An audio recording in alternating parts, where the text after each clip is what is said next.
Obrigada, Sr. Presidente. Em nome do Grupo Parlamentar do PSD, começo por cumprimentar o Sr. Secretário de Estado dos Assuntos Europeus. Ouvimos atentamente a intervenção inicial de Vossa Excelência, na qual faz uma apreciação positiva da atuação do Governo.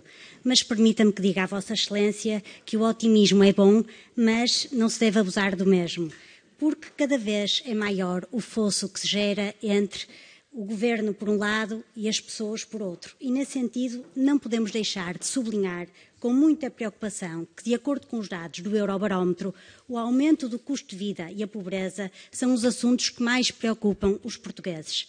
98% dos cidadãos portugueses identificou o aumento do custo de vida como o assunto mais preocupante.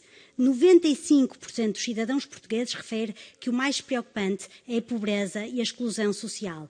E esta preocupação tem todo o sentido se olharmos aos números, Sr. Secretário de Estado. Mais de 2,3 milhões de portugueses vivem em risco de pobreza. E se retirarmos os apoios sociais, o número de pessoas que vive abaixo ou no limiar da pobreza sobe para 4 milhões. Isto é quase metade da população portuguesa. Igualmente preocupante é, ainda e também, o facto de Portugal ter atingido um máximo histórico. Os portugueses nunca pagaram tantos impostos, ou seja, a carga fiscal sobre os contribuintes portugueses aumentou em 2022 para um recorde de 36,4% do PIB, o valor mais alto desde 1995. De resto, Portugal é o 6º país da OCDE onde se pagam mais impostos.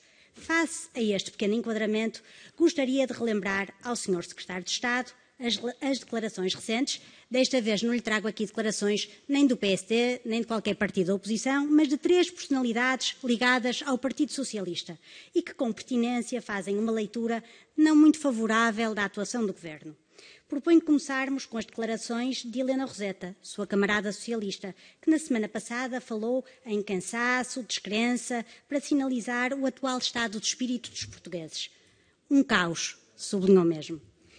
E que comentários é que se lhe oferece fazer relativamente a estes números e a estas declarações? Sabemos todos que Portugal tem mais dinheiro do que nunca, contudo, apesar da avalanche de fundos europeus, Portugal continua a ser um país pobre. Será que a pobreza é uma fatalidade para os portugueses? Fica a pergunta. Em segundo lugar, trazemos-lhe as declarações do Sr. ex-deputado Paulo Trigo Pereira, que veio declarar recentemente que é praticamente impossível Portugal executar o PRR até ao final de 2026 e veio, nomeadamente, alertar para o facto de existir um risco de duplo financiamento que viola os princípios do PRR e que o bom desempenho do PRR depende do bom funcionamento do modelo de governance. Sr. Secretário de Estado, concorda com estes alertas relativamente ao PRR? E quanto ao pedido de reprogramação do PRR, que o Governo anunciou ser efetuado até ao final do mês de abril, tem conhecimento de que esse pedido já foi enviado à Comissão Europeia?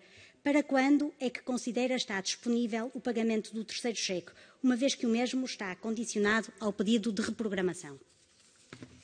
E, por fim, a terceira personalidade ligada ao Partido Socialista que aqui lhe trazemos hoje e que até imprimi, a senhora Comissária Europeia Elisa Ferreira, que no passado dia 18 de abril afirmou que Portugal continua a ser um país atrasado apesar dos fundos europeus e destacou que na maioria das regiões portuguesas o PIB per capita é inferior ou igual a 70% da média da União Europeia, o que classifica grande parte do país como atrasado. Neste sentido, para a senhora Comissária, as dificuldades no desenvolvimento dessas regiões portuguesas podem ser explicadas pelo facto de estarem na chamada armadilha de estagnação, ou seja, apesar dos sucessivos envelopes de fundos europeus, essas regiões ainda não conseguiram encontrar forma de progredir e convergir com o PIB per capita da União Europeia. Portugal já recebeu mais de 150 mil milhões de euros em fundos europeus, mas, à exceção de Lisboa, ainda nenhuma região conseguiu superar a média europeia. Lembra ainda Elisa Ferreira. Sr. Secretário de Estado, é por todos reconhecida a importância dos fundos europeus no desenvolvimento da economia europeia e portuguesa, que atualmente ocorre num contexto único e irrepetível. Contudo, tenho que lhe perguntar, concorda com a senhora Comissária Elisa Ferreira que Portugal continua a ser um país atrasado, apesar dos fundos europeus? Obrigada.